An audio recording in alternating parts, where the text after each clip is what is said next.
And Taylor holds it off. The national champ, the best year ever for Nebraska, gets even better. To deliver the first pitch. Breaking ball and moved to left field.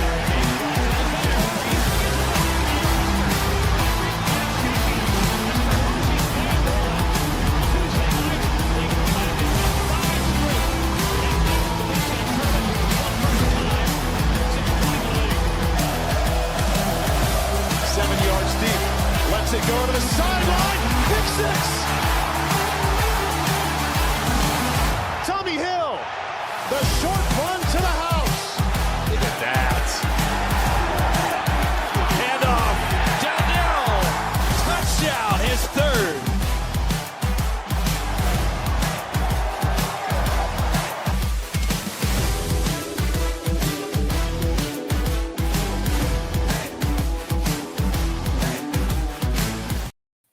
What's up, everybody? It's Cornhusker Connection. We're here on Mondays, Twitter, Twitch, and YouTube. It's Friday evening, coming up on Memorial Day weekend. Big weekend for the Skurs. But how are we doing, Tyler Sprinkle? I'm great. How are you? I'm doing good, man. Good time of year. Kind of eases us into summer here with conference baseball coming up. Regionals for softball on the way. College World Series less than a month away now. Or right around a month away, I should say. The best and worst time of the year to be in Omaha. Do you still get out there much these days? No. Well, probably not as much as I should, but more than I'd like to, I guess. I don't go to party or drink or anything like that. But sometimes somebody will be like, "Oh, I have a ticket. Do you want to go?" I say yes, and then I get there and it's 182 degrees, and then I regret my decision. Do you like night games or day games better? Night games, because normally it's a little bit cooler. I gotcha. And I don't have to worry about getting sunburned. That's what I'm thinking. Because I always love sports at night. Shout out Big Noon Kickoff for taking that away from us. But I always love sports at nights. While you're on that subject, you asked me what I want to talk about today. We should talk about that. Big Noon Kickoff. I love it. I'll add it to the list. Did you hear about let's get into it now. What's going on? Ohio? The state of Ohio is suing Fox. Yeah. And then what else are they doing? Oh, they made planting the flag illegal, right? By law. Yeah. What a bunch of babies. And like, I don't know, what a crybaby of totally riches. Forgot about that until you mentioned Got the whole world at your fingertips, and you're still pissing and crying about it. Oh man, how embarrassing! No kidding. How embarrassing! I did hear Sean Callahan talk about it, and he brought up an interesting point because what Fox always tells you is that they do Big Noon Kickoff to like avoid competition, so they have like their marquee window. Right. A lot of their schools are in the central time zone, so it's a perfect opportunity to hit that market. But he also brought up the fact that Fox also does playoff baseball. Yes. This is a way to kind of control their competition when playoff baseball comes around. That's a good point. I never thought about it like that. Yeah. Yeah. Wow. Okay. I mean, by the way, I don't mind Big Noon Kickoff. I've never minded Big Noon Kickoff. I think it's fine. I wish they would make some exceptions. Like imagine I don't know, feels silly, but like a Big Noon Kickoff branding with Joel and Gus for that Ohio State-Texas game at night. That would rock. That would be a cool little sweet treat, a little special treat for a week that you don't have any real competition. All those games stink. You can do whatever you want, but I get it. Got to stick to the brand. I wish they didn't have so much power. Yeah. I get that they have a ton of viewers. They pay the big bucks to get these big games. It's kind of annoying. Like, give them like 6. Just give them 6 all year.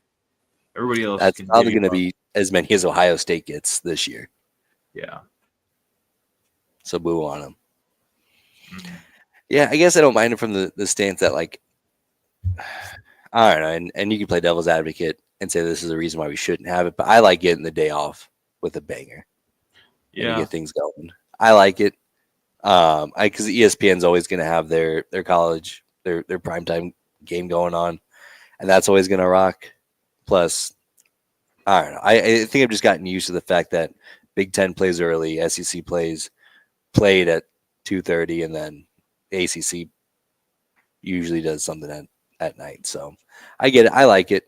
I certainly wouldn't be in favor of banning it or my local legislators using their time to draft bills to ban it. And it's such a picky and choosy little bullshit bill that it's obviously just for clicks. They're not actually going to try to pass anything, but it's like, okay, well, we're going to ban noon kickoffs except for Michigan and except for the times that it benefits us the most. So what a disaster. But the flag planting thing, I think, is real. There will be shots fired if Michigan tries to plant a fucking flag in their stadium. You know what? Fuck it. We need a casualty in this goddamn rivalry. They're gonna have snipers and lights ready to rock. That's the only way to ramp this rivalry up anymore. Is we need blood. We need to call it the National Guard. We need to cause a national incident. Losers. You would think if you have the best football team in America, you'd be fine. Kick your feet apart. That's not have to complain about anything. But it would not matter. But here we are. Speaking of that, would you rather be an Ohio State fan or a Michigan fan today? Ohio State. Even though they won the championship.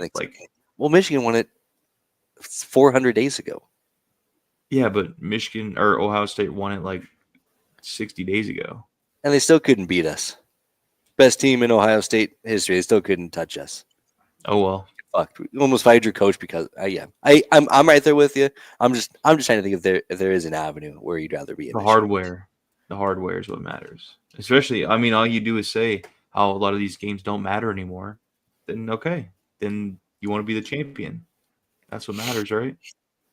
Yeah. I also want to talk to you a little bit about, as we're on our way to a reformatted college football playoff. The latest buzz going around at the SEC and Big Ten are peddling a 16-team playoff, 4 bids to each league, to the ACC, to the Big 12, and then a couple extra at-large bids, a group of 5 bid to get to 16 teams. It makes me sad because there's no way that this isn't going to be the reality, and I hate it to my core. I think it's bad for everybody, but what say you? Sure. I mean, we gotta give everything a shot. I mean, I don't think anything's really too silly to try initially. Do I think it's gonna work? No, but I mean, let's see. Let's give her a shot and adjust it, just like we'll do after this year and do after last year and do after the next year, and we're just always gonna change it. It's never gonna be one way, I don't think. Because somebody, some way is going to get slighted every year. It doesn't matter. They're going to change it. They're going to change it. Yeah, I see your point. And that's how college football has always been. It's always evolved into different avenues. But this feels like the first wave of evolution where it's solely funded either by greed, capitalistic greed, or by self-preservation from the Big Ten and SEC. Well, I don't think they have to worry about that. I think they go out there and dominate regardless. I don't think that they need to preserve anything. You would think, yeah. I do think that we should get rid of all of the committee and just go back to computers. Load up Madden or College Football 1999, and then just play out some simulations, and then whoever wins those simulations is in the playoff. The silver lining to this new format is that it would, in fact, get rid of the College Football Committee, which I've always just rolled my eyes at. Like, these are college administrators. Like, shout out Troy Dannon. Troy Dannon's a beast. Happy that he's on the committee. He's a busy guy. He's running athletic department, right? Finances. You get guys like Trev Alberts just trying to figure out how to systematically disassemble their athletic program. These are busy guys. They don't. In what world are they the utmost experts on college football and where everybody's standing? Oh, what? Speaking of Trev Alberts, What happened with Texas A&M the other day? What happened? I mean, it's the least surprising thing I've ever seen. Just the fact that it's Texas A&M. Granted, it should be surprising because the number one overall seed hasn't been booted out of the But what regional happened? since early since. So they're the number one overall seed. They were the number one preseason team coming into the season, and they did Okay. not make it out of their regional Oh, for the first time since I think 2005 that's happened. got it. So Is that just baseball? softball. Softball. The Oh, baseball right. team. Baseball doesn't. Yeah. I know you've kind of been under Coleman. The number one preseason team in America, team that just came off a national championship appearance. They went 11-19 in SEC play and Oh, will unlikely make the field of 64. dang. Well, shoot. Maybe they'll get Yeah. him next year. Yeah, maybe. I feel bad for those Aggies. Huh. Okay. I just saw somebody with a Texas A&M account like freaking out, and I didn't know why. But that makes sense. Yeah, the message boards are not having a good time,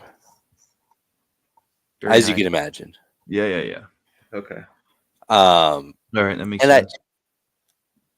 I mean, obviously, Texas A&M hater until Trev Alberts is forced to resign in shame. But this is a fun case study in the fact that, like, okay, money doesn't actually just buy you success. Right. Yeah. We know But that though. I did see Texas A&M was number one in severance pay in America. They were paying the most dollars towards coaches who do not coach for them anymore. So number one in something. That's good. At least they honor their word.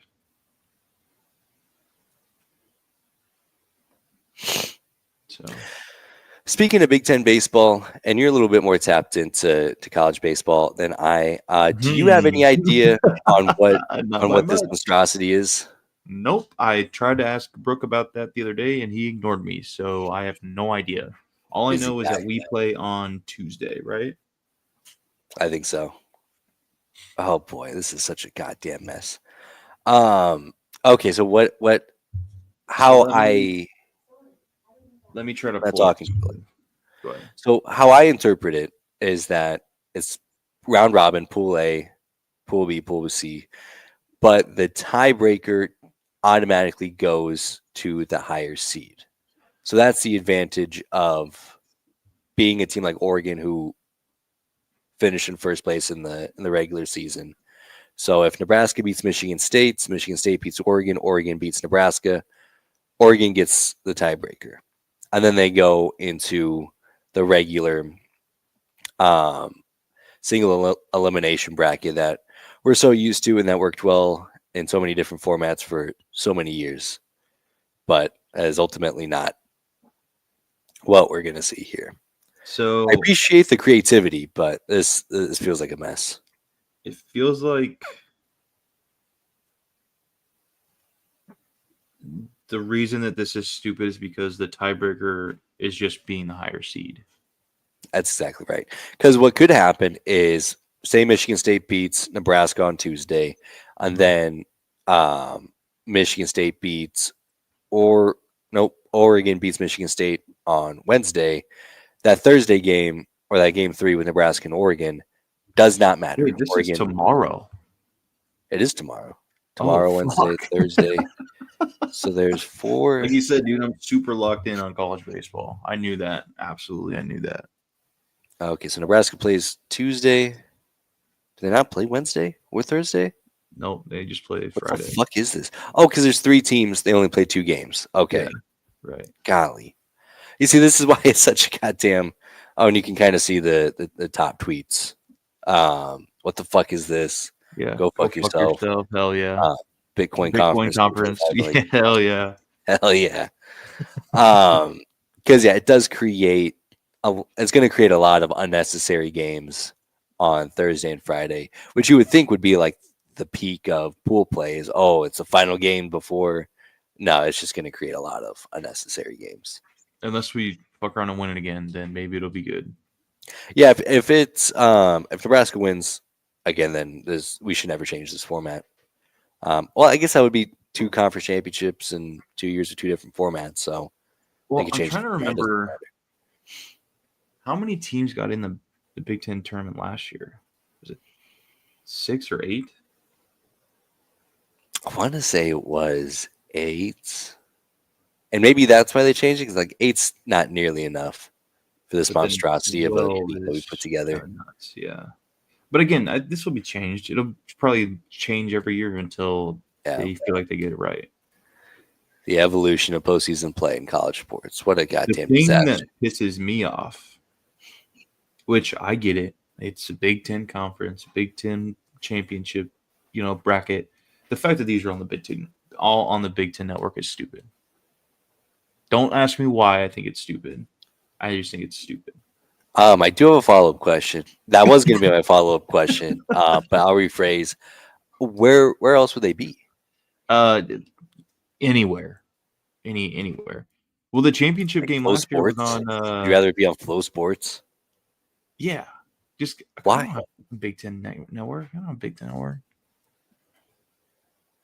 I don't think. Okay, so it's just a Yeah, I want to watch it. doesn't But last benefit year, you. I'm pretty sure the championship game was on Fox last year.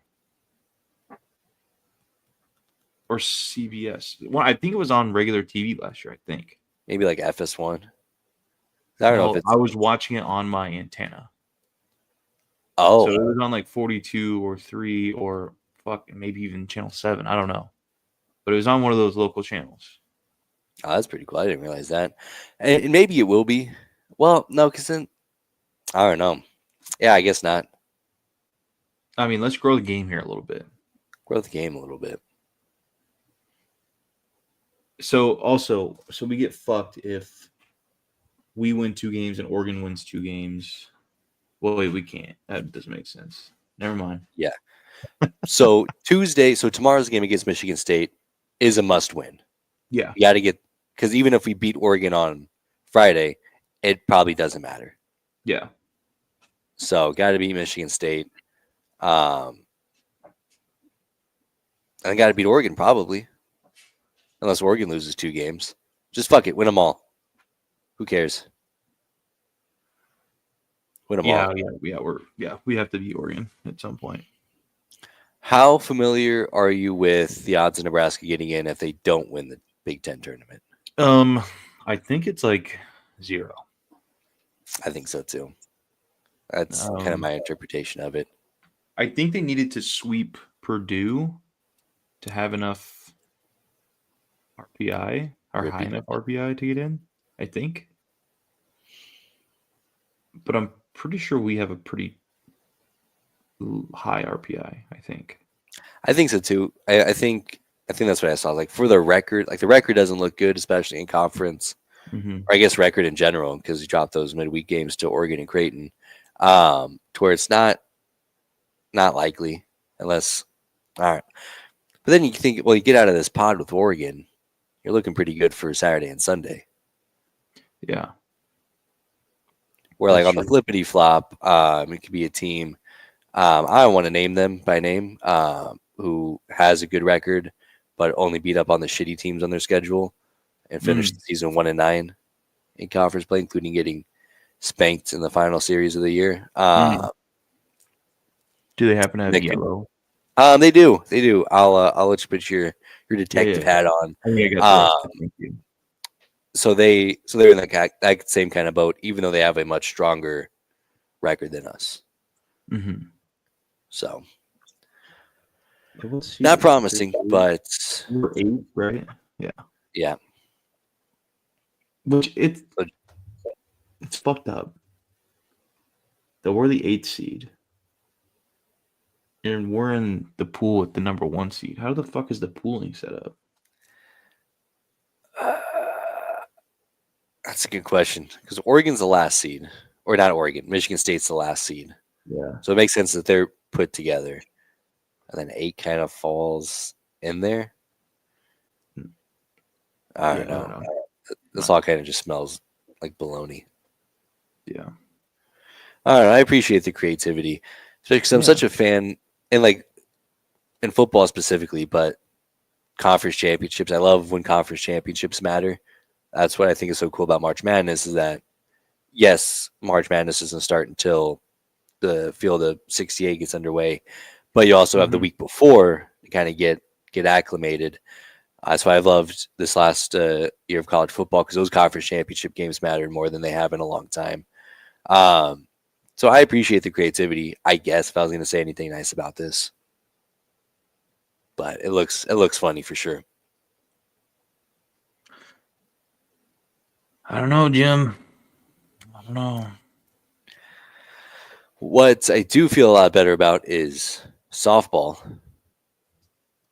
Softball team's rolling. Jordy Ball is the best female athlete of all time. Unbelievable run. They're playing Tennessee in the Super Regionals, best 2 out of 3, make it to the Women's College World Series. Are you equally tapped into softball or not at all? Absolutely. Go Big Red. Because I mean, I'm right there with I think a lot of Husker fans. I know baseball pretty well, but I think winning 3 games by run rule and getting on base every single at bat, I think that's still good in softball. I'm not 100% sure that translates, but I do think that's pretty elite. She's from Oklahoma, right? Like she came back from Oklahoma. Yeah, she's from Nebraska, went to Oklahoma, won a ring, said fuck it, too easy. Let me go to Nebraska and get a ring there. And then blew out her knee in like the second game last year. Got a red shirt, and now now is putting the team on her back. Darren Sharper. Okay. Well, I like to see that. Big fan. Big fan. Big softball podcast. But Oklahoma's still really good, right?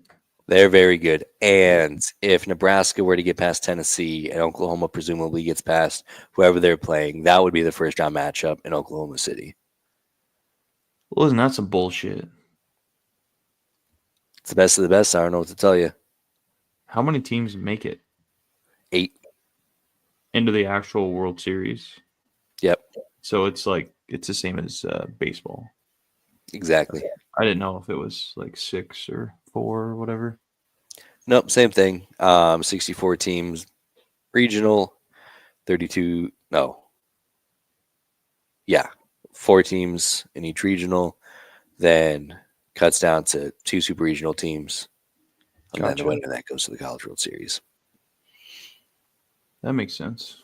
Okay. Yeah. Go Big Red. Come on. Go Big Red. Ball out. I do. Last point about softball before I run out of anything worth with knowledge is I think this shows how much Husker fans love Nebraska, that we're all rallying around softball all of a sudden. Things are just looking up in Nebraska land these days. So just to recap on the fall seat or on the 2024-25 season, Nebraska wins their first bowl game in 10 years. Nebraska basketball wins a championship. Nebraska baseball participates in the Big Ten tournament. Nebraska softball has Shohei Ohtani in softball for him. And I feel like volleyball makes it to the Final Four, I think. So everything's cool. Everything's looking up, man. Actually, let me look something up because I saw somebody mention that Nebraska was having a historical Directors Cup run. Ooh. Mostly because of the women's sports doing so good. Okay, I figured that they'd have a better graphic than just this PDF here. 24. Look at 24. that. It's not too shabby. And North Carolina is crushing. That's crazy. Holy shit. Gosh, what is Wisconsin so good at? Ice hockey. I don't know if low numbers are good or high numbers. Okay, points. Okay. So now we've got to speak Directors Cup here. 25 points for Women's basketball, no points for fencing. We got to see. That's where Wisconsin and Stanford get all their points in those weird sports. But good year for Nebraska athletics as a whole. Baseball's obviously got some work to do. Softball's got some work to do. And then it's off to football season, which I can't wait for. I'm excited. I wish Brooke was here because I do have to tap into my Brooke poopy pants a little bit. The I'm Kool-Aid meter. the Kool-Aid mirror because I'm very excited for what Nebraska's about to do, but the preseason anticipation doesn't move the needle for me whatsoever, like it used to. Yeah, like not having a spring game is tough. Because it's kind of like to me, it felt like the midway mark, to where you got to give yourself like a month or two after the season. Then that comes around, you're like, let's fucking go, we're back, and then it's just all, uphill chugging, all the news and stuff, and then the season starts. We'll get there. It'll just happen later this year, and I think we won't have as much emotional fatigue come like week 10 this year as we did last year. God, I hope not. But I think it's just like, cause I feel like in the most objective part of my brain, everything's firing for Nebraska. Quarterback's going to be better. Offensive line's going to be just as good, if not better. Yeah. Wide receivers are going to be better. New offensive coordinator, upgraded defensive coordinator. I have a special teams coordinator who's well-renowned. Possibly a new kicker, a new punter, a new long snapper. Everything objectively screams this team's going to be so much better. But I've also felt that way the last 5 consecutive seasons. And I'm just at the point where we got to see it. So see it through, my boy. Got to see it through, my boy. I do over the next couple of weeks, we'll talk specifically about what would determine a successful season or not. And today I want to start with Dylan Raiola.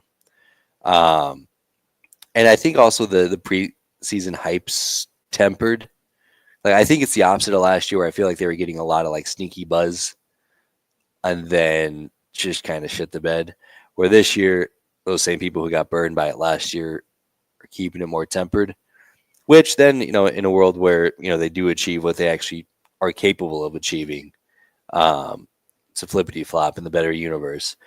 But we're starting to see preseason graphics from creators. Here's one from Budge. The top quarterbacks in the Big Ten starts with Drew Aller. Whoever's starting at Ohio State. By the way, You don't think you like this guy? not a big fan. Don't hate him. Don't dislike him at all. I can never watch his videos though. Yeah, he makes really good graphics. The videos. Graphics. He does make really pretty graphics. But here we got Drew Aller, Ohio State quarterback, Demond Williams from Washington, Dante Moore, Jaden Mavia, Fernando Mendoza, Luke Altmaier. Then that's where we see Dylan Raiola at 8. So you're telling me, in his mind, he doesn't even have one of the Ohio State ones picked out, but he's so confident that whoever they choose, they're going to be number 2 in the nation? Come on. I mean, I think that's a fair assumption. But just stand on business then. Pick one. Just pick one. You're such a ball knower, you're going to rank all the quarterbacks. You should fucking know who's going to be the starter.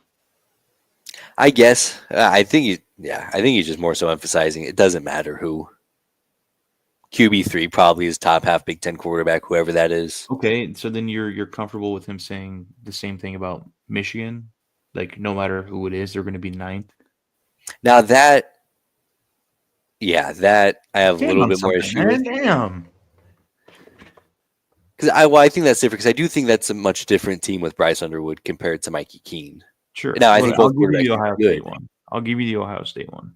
Yeah. But I will not be giving you the Michigan or the Minnesota or the I think Maryland. Maryland was on there too. Yeah. Wisconsin. And No, on the half of them end of the don't even spectrum, he have says those picks. on the other end of the spectrum, he says whoever Purdue's starting is going to be dog shit. Yeah. But so if I came up to you today on May 19th and said, I can promise you that Dylan Raiola is going to be the 8th best quarterback in the Big Ten, or you could roll the dice and see what happens.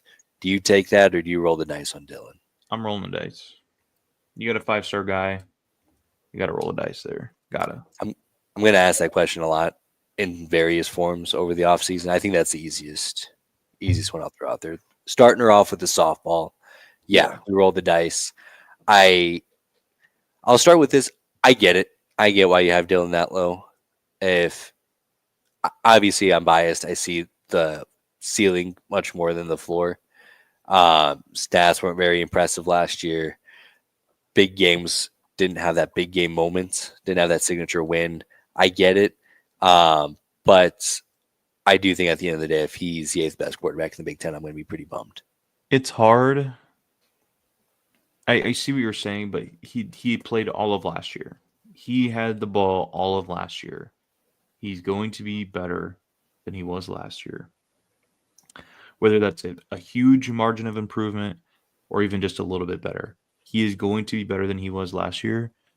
So you're sitting here telling me that a guy that didn't play last year in Oregon is going to be, 4 spots better than Dylan? I don't know. Maybe. I think he's going to be better, but you have him ahead of like Luke Altmaier, who was really good last year. I don't know. Yeah, I mean, it's tough. It's tough kind of putting this to paper because you don't know what that jump's going to look like. And this definitely feels more like a floor list than a ceiling list. And you could just be saying, you could sit here and say, well, come on, it's Oregon. But then you couldn't say that about Washington to me. I don't even know who that guy is. Demon Williams, I did look him up. He got limited time last year, only threw 105 passes.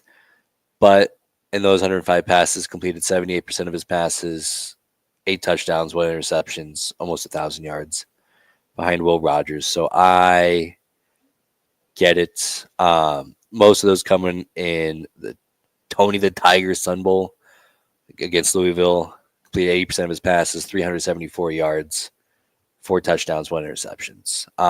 So I'm with you. I was not too familiar with his game, but I get it. That's a crazy, crazy debut. Even against Oregon, 17 of 20, 201 yards, 85% completions, touchdown, no picks. So that's somebody who wasn't really worried about Washington about 15 minutes ago before I knew he existed. Now I'm a bit nervous. I didn't really think about them as a player in the Big Ten yet. Well, the rest of the team has to play as well, so we'll see. Also, just want to mention there's a team on here, not going to name names, whose prize portal possession is 17th on this list. See, but I can't sit here and bash the rest of this list and then say, yeah, that's a good mark for them. You're telling me that guy's not going to be better than Preston Stone, Billy Edwards? You're telling me that? Come on. I'll tell you that. Come on. I'll tell you that. So then, where do you reasonably expect Dylan Raiola to fall at the end of this list, or at the end of the season on a list like this? I think, or I guess what changes would you make at this point? Realistically, I think we can see Dylan at 6 by the end of the season. Just the teams that Penn State are, Ohio State is, Oregon. I think Luke Altmaier is going to have another really good year. So I think he moves up there. Again, I'm not ready to make Demon Williams the king of the Big Ten.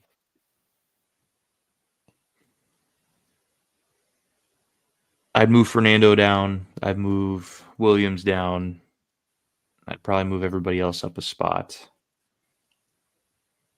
And I think Dylan finishes 6 or 7, I think, realistically.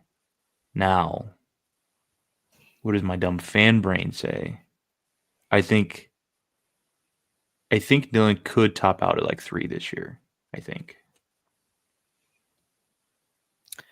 I could see that. I could definitely see that. But I I'm could very definitely comfortable saying see. 6. Yeah, I think 6 is a fine place because if you told me that Fernando Mendoza, shout out Cal, shout out the Cal algorithm, had a better year than Dylan Raiola, I'd be sad. If you told me Luke Altmaier had a Wait, better season than wait. When was this made? Hold on. Why do we forgot somebody really big? When the hell was this made? a little while ago, April 8th. Okay, I was gonna say because Nico's not even on here. Nico's not even on here. I Shit, forgot you're about right. Nico. That changes things Oh up my quite a gosh, bit. Also, that does. Where do you put Nico?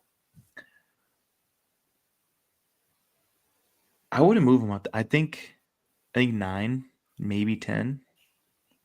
I'm not super impressed with Nico. I'm not. He hasn't really showed a hell of a lot yet, so it's hard.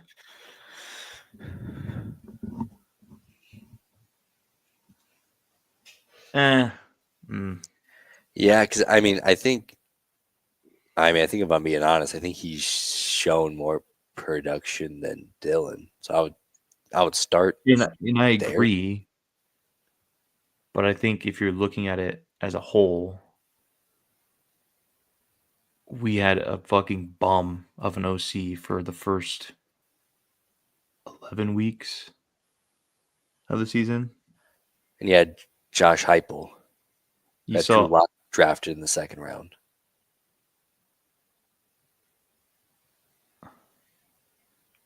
the fuck's your problem, man? I'm just pointing out, like, he's just What's your problem? What's your turns deal? NFL quarterbacks. What's your deal?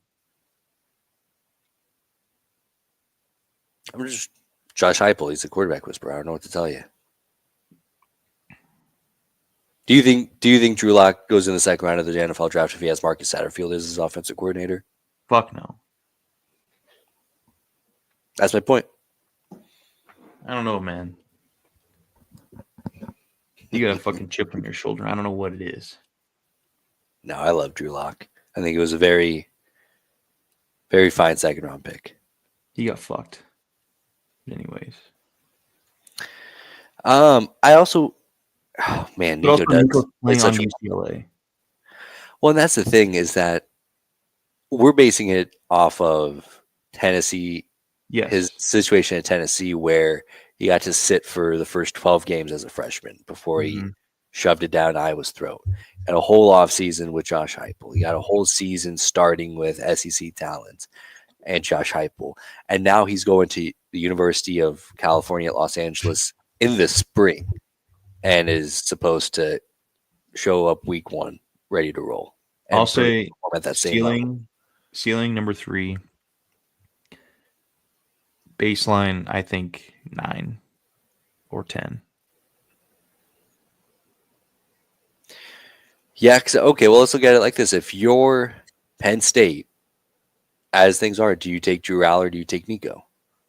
Drew. And how far down that list do we get? I don't know anything about Mr. Williams. I don't know anything about fucking Lincoln Kineholes or Julian Sand. Actually, I do know Julian. That boy nice. Yeah. I don't know a whole lot about Dante Moore because I don't think he's ever even played a snap. I think he played I think he might have started at UCLA his true freshman year. Did he? I didn't think he played. Yeah, I mean, yeah, because it was weird because he was like, okay, the true starter at UCLA, and then decided to leave to go be a backup. Yeah, that's right. That's right. Yeah, 213 passes. Yeah, very mid stats, but yeah, he's got the benefit, 5-star benefit of the doubt. Now he's been in the system. So we'll say unproven still. I mean, very much so. But then you have Nico going to the same fucking team pretty much. I mean, obviously it's a few years removed, so it's a little bit different, but the bones are still there. Yeah, I'm right there with you. I think Penn State keeps their guy. Ohio State bets on their guy. Washington bets on their guy. Whether or not the ceiling is the same with Dante Moore, I think they still roll with him. He's been in the system now for a whole year. Indiana probably. I think that's where this starts to become a conversation. Yeah, I think you swap. Yeah. I think even you could. Although I like Luke, but he's older, so you probably think about that there.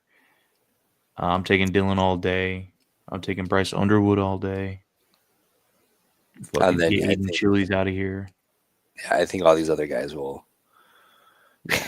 It's because I think this was probably the market for him coming Yeah. out of Tennessee.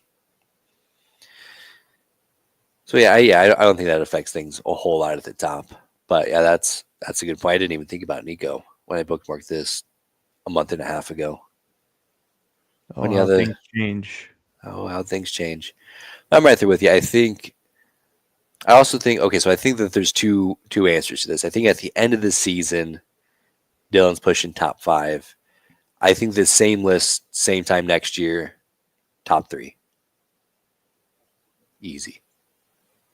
Yeah. I think that's at least where he's projecting to. If he doesn't get there, then I think that's the point where like, dang, that's a bummer. Like, oh, dang, he's leaving. Because Drew Aller's not going to be here next year. I don't think Mavi is going to be here next year. Mendoza, Altmaier are going to be on LinkedIn this time next year. So yeah, you're really looking Ohio State guy. I mean, Devin Williams can play like he did against Louisville. I mean, mostly like how he played against Louisville. We've seen kind of some fluky bowl performances before, but I think that's a good sign. I mean, I think those are kind of the guys with Dylan going into next year. Assuming it, I mean, it's just so hard for me to. I sound like such a homer because I'm like every part of this offense is going to be so much better, but it's because it is objectively like all the parts are upgraded everywhere, from the coach to the receivers, the running back room maybe. Well, because then when the receivers get better, the running back and the tight end room get better just by having more opportunities because you don't have to stack the box. Yeah. So I mean, everything is pointing that everything's going to be so much better, but yet I have felt that for many moons. This is the year. Things change. I think so too. Over-unders also came out. Nebraska sitting right at the middle of the pack with 7.5 wins. It would be 8.5 in the SEC because you get that freebie November game, but the Big Ten plays 9 games a year, so bring it down a notch to 7.5 wins. If I were to tell you, same question, if I could promise you that Nebraska wins 8 games, but you have to commit to that right now, would you take that or would you roll the dice Roll and it. see what happens? Roll it. I'm right there with you. 8 feels like the mean. 8 and 4 feels like if everything happens exactly how it's supposed to, we get to 8 wins. If we get one goddamn year, if we get 1 or 2 bounces that go our way, one goddamn time, then 9-10 wins comes into play. I'm eyeing 10 this year, man. I'm eyeing it. I feel like that's not out of the question. Like before, you would say, "Oh, I'm eyeing 10 wins." I'm like, "What the fuck is wrong with you? How?" Now it's how do you not? So I got the schedule pulled up here as we kind of break it down. What does 10 wins look like? All right. Cincinnati, Akron, Houston Christian, Dubs. That's 3. Michigan at home, likely a freshman quarterback coming in to a night game. With a backup head coach.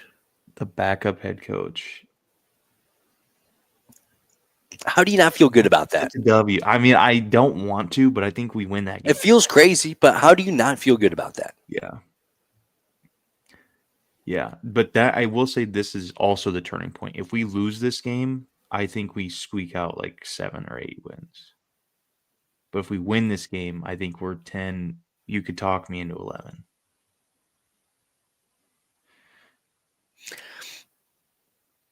Yeah, I mean that's such a good point because I was also thinking, how would you rank the most important games? Most That's- important to our season.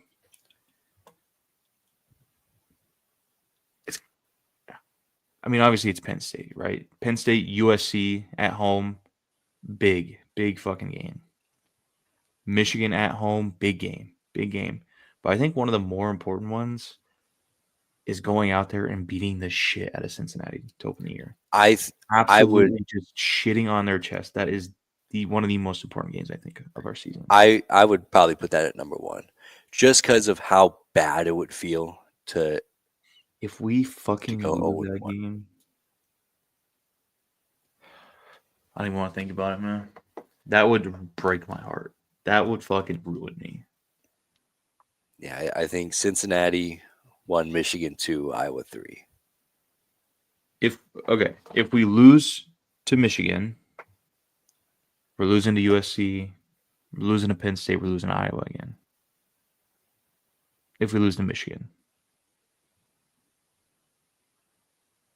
If we beat Michigan, I think Buzzing. that flips the Iowa game and potentially flips the USC game at home.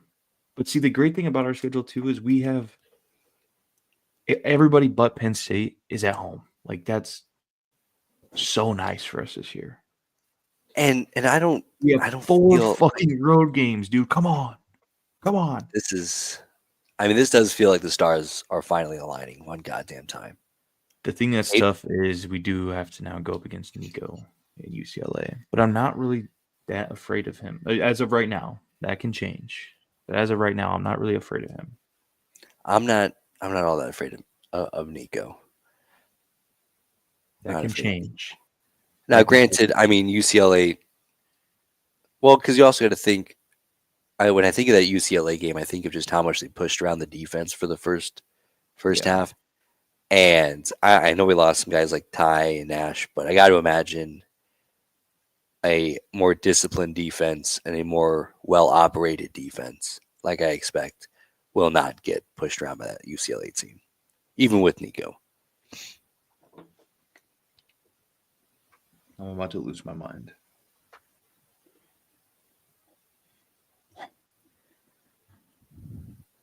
I'm feeling confident about this year. How do you not feel good about that? And talk me all the way back into that Michigan game, because you're right. Like that's the stars are aligning. Because like Michigan in September at home, as long as you don't botch it against Cincinnati and Akron and Houston Christian, big noon kickoff game. They're flipping No. If this is a big noon kickoff game, we are getting our ass kicked. No shot. Yes. We just have Michigan baking in the sun. This has to be a night game. It's got to be on ESPN. It's got to be. Or else we are fucked. Or ABC. I wonder what other games are on that week.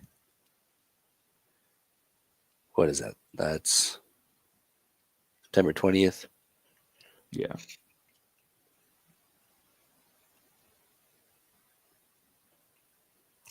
All right. So the games. If I'm big noon, taking Michigan, Nebraska. Oh, fuck.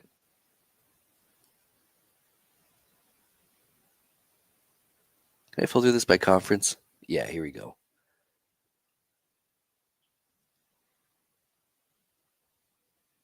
Your Raj just can't Purdue, Notre believe how Dame. bad Purdue, Notre Dame. Well, that's at Notre Dame, so that's going to be no. Washington State could be a good one. Oregon State could be a good one.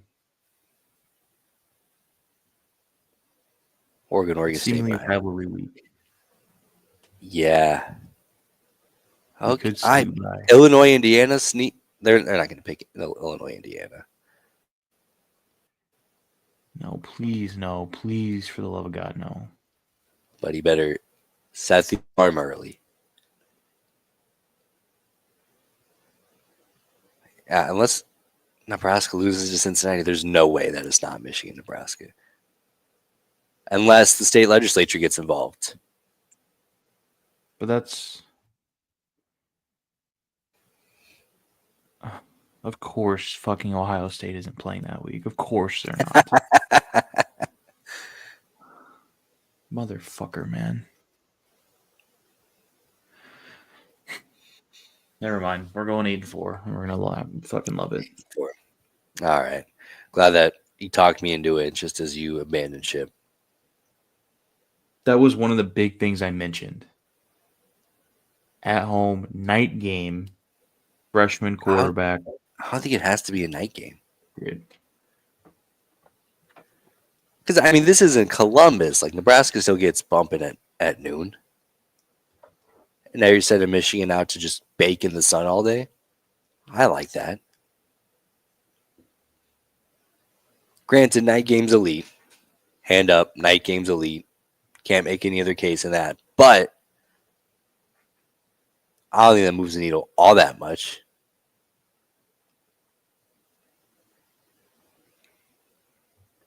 When people talk about Nebraska and they say Nebraska at night is one of the best atmospheres in college football, they don't say in the day. They don't say at noon. They say at night. I think Nebraska, no, at noon. Right now, we're 7-point dogs. And right now we're already 2-point dogs against Iowa. This shit fucking sucks. I think we'll be fine. I think we'll be just fine. Also, how long ago was that? That was also April 21st. So I think that was before the sanctions. So probably ends up 4-point dogs. Evidently a 14-point dog if it's played during the day for some reason, according to Tyler Sprinkle. I was so pumped up. Now I'm so bummed out. Yeah. Well, glad that we got to end things on a high note.